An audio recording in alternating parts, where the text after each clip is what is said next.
So after discussing the two basic concepts, one was in lipid metabolism and other was in your carbohydrate metabolism, now I can clearly move towards the feed fast cycle, and that is what is shown in this video. That what I'm going to discuss right now about liver. Okay, so after this is predominantly what I'm discussing about right now is feeding cycle. Okay, feeding phase. In liver, what happens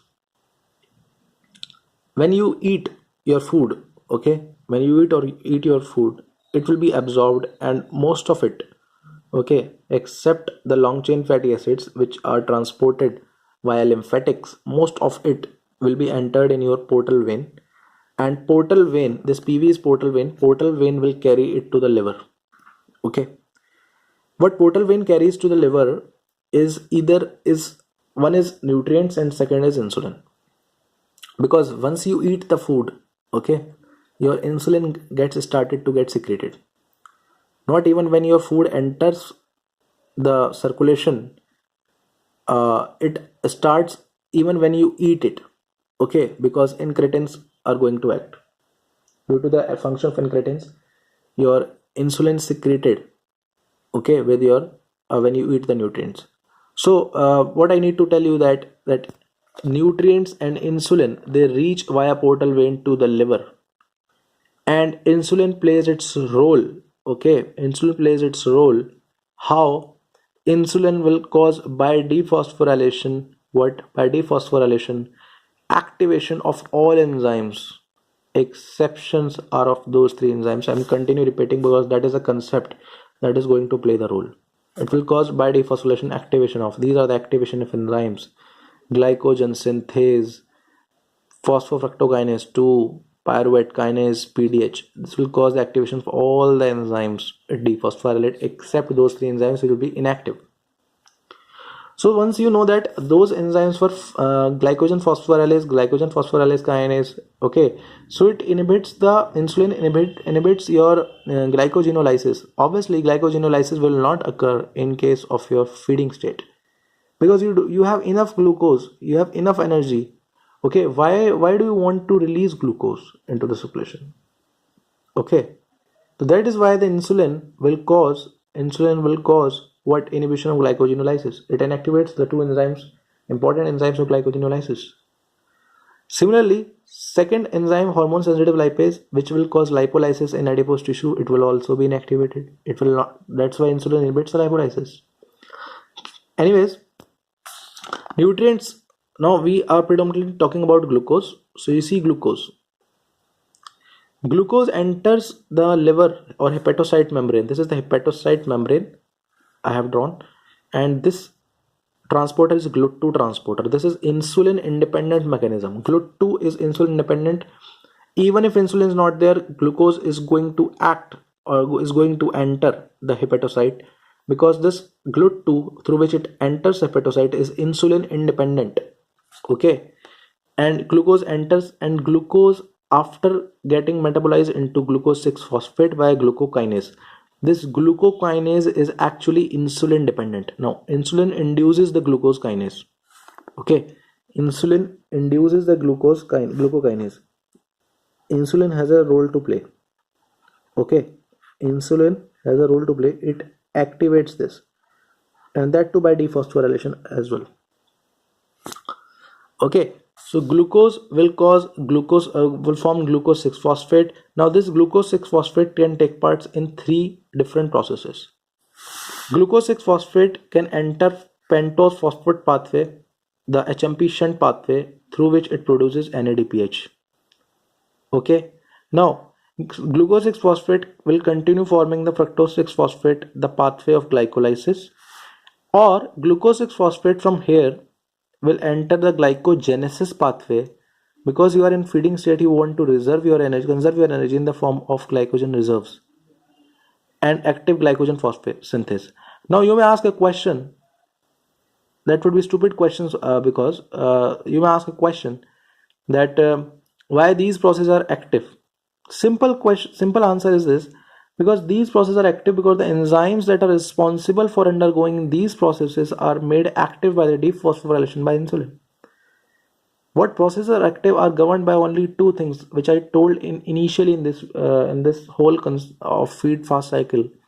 That insulin will cause activation by dephosphorylation. Exceptions are three enzymes, and glucagon will cause the opposite of this. It will cause phosphorylation and inactivation of those enzymes which are made active by dephosphorylation by insulin, and it will cause activation of those inactive enzymes which are made inactive by dephosphorylation by insulin. The three exceptions. So these hormones, glycogen synthase is the hormone that is activated by dephosphorylation by insulin. That's why glycogenesis is a predominant thing that is occurring here. So it will enter either pentose phosphate pathway, glucose 6 phosphate. Glucose is not is entering anywhere. It's the glucose 6 phosphate that is entering glycogen from the glycogen, or it will continue fructose 6 phosphate. Now you know that fructose 6 phosphate will convert into fructose 1 6 bisphosphate. The concept I given you, because there is active phosphofructokinase 2 which increases the levels of fructose 2,6 bisphosphate, and fructose 2,6 bisphosphate is actually the allosteric activator of PFK1, which is the enzyme that causes this step to occur. Similarly, there are two more steps occurs, and ultimately also there is one step phosphenol pyruvate to pyruvate which converts there. That is also occurring because there is an active pyruvate kinase. Okay, now pyruvate enters the mitochondria and it will be converted into acetyl CoA because there is active PDH by insulin. Okay, PDH is active by insulin, so it will enter mitochondria to form acetyl CoA. Now important thing is that acetyl CoA can take part in either TCA cycle. Okay, acetyl CoA has a lot of fates. It can take part in TCA cycle by combining with oxaloacetate and forming citrate. But what is the tragedy here that you need to understand, that glycolysis is occurring but TCA will not occur. That is the thing. In feeding cycle, you need not to produce energy. You should understand this concept. You need not to produce energy. Then why you need TCA? Obviously TCA will not occur because you do not need energy. You are in a feeding state. You are already having glucose. Okay, so acetyl CoA oxaloacetate combined with citrate, but citrate will not be converted to anything in the TCA cycle because TCA cycle is stopped. Why TCA cycle is stopped? TCA cycle is stopped because ATP rich state is this. This is a ATP rich state.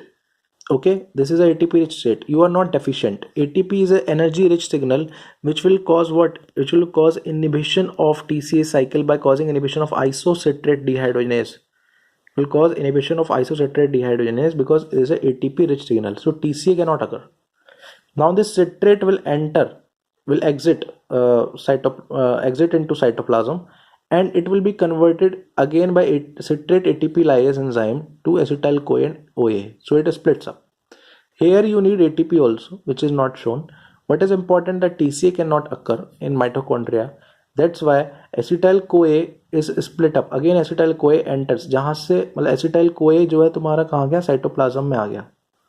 Now acetyl CoA, it when it enters the cytoplasm, okay, acetyl CoA enters the cytoplasm. You can see understand this. Acetyl CoA enters the cytoplasm. This acetyl CoA enters fatty acid synthesis pathway. Okay, since it cannot occur in TCA cycle, you know this thing, it cannot occur in TCA cycle, it enter fatty acid synthase. That there is one reason also. So there is one reason also why TCA cannot occur and fatty acid synthesis pathway is predominated. You can clearly see that acetyl CoA is formed. It will ultimately form citrate by combining with oxaloacetate. But since TCA cannot occur, so citrate will leak out of the mitochondria, enter the cytoplasm, and convert into acetyl CoA and OA. Now another important point is that you should understand that citrate, I just gave you concept of this acetyl CoA carboxylase, which is a predominant and first step of fatty acid synthesis. Now remember this thing, since it is the first step of synthesis, okay, this enzyme has to be active by for undergoing fatty acid synthesis. You should understand this thing, which I am writing it here, that citrate, okay, citrate is actually the activator, is actually the activator, what allosteric activator, okay, of is a allosteric activator of acetyl-CoA carboxylase. Citrate activates acetyl-CoA carboxylase, and here you can see that since TCA is not going to occur, so citrate levels will be high, and the citrate levels will cause what? Fatty acid synthesis pathway. This will activate fatty acid synthesis pathway. Okay, so citrate causes activation of fatty acid synthesis pathway. How does it actually act? It is when you will understand this fatty acids starting, you will understand fatty acid synthesis pathway, that citrate leaks out and citrate causes the fatty acid synthase. That is a predominant enzyme in fatty acid synthesis pathway. Occurs in the form of dimers, and these dimers, when they polymerize, it forms a single X-shaped polymer enzyme with almost 6 moieties are in each dimer, and when they unite, so it becomes almost 12 enzymes in together, but it actually 6 pairs of enzymes. So citrate causes that polymerization of that important enzyme in fatty acid synthesis. That's how it activates it. Okay, so that is also one reason that fatty acid synthesis pathway is activated here, and you synthesize fatty acids. So for synthesis of fatty acids, what you need is, what you need some raw material, and what are those raw material? You need NADPH. And since you need NADPH, you also see here that your pentose phosphate pathway is also active in feeding state, which is producing NADPH. So that's why I wrote here that use in fatty acid synthesis. This NADPH is going to drive this fatty acid synthesis pathway. Okay. Another thing is that after you have understood this concept, is that acetyl CoA levels, okay, acetyl CoA levels will continue falling. Why? Because acetyl CoA, after entering the cytoplasm, is going to be used in fatty acid synthesis. Acetyl CoA is a starting material in fatty acid synthesis. Acetyl CoA, when it is used in fatty acid synthesis, your acetyl CoA levels will go down. And I have to give you another concept, that acetyl CoA is actually an allosteric activator of an enzyme known as pyruvate carboxylase. And remember this thing, that pyruvate carboxylase is a very important enzyme in gluconeogenesis.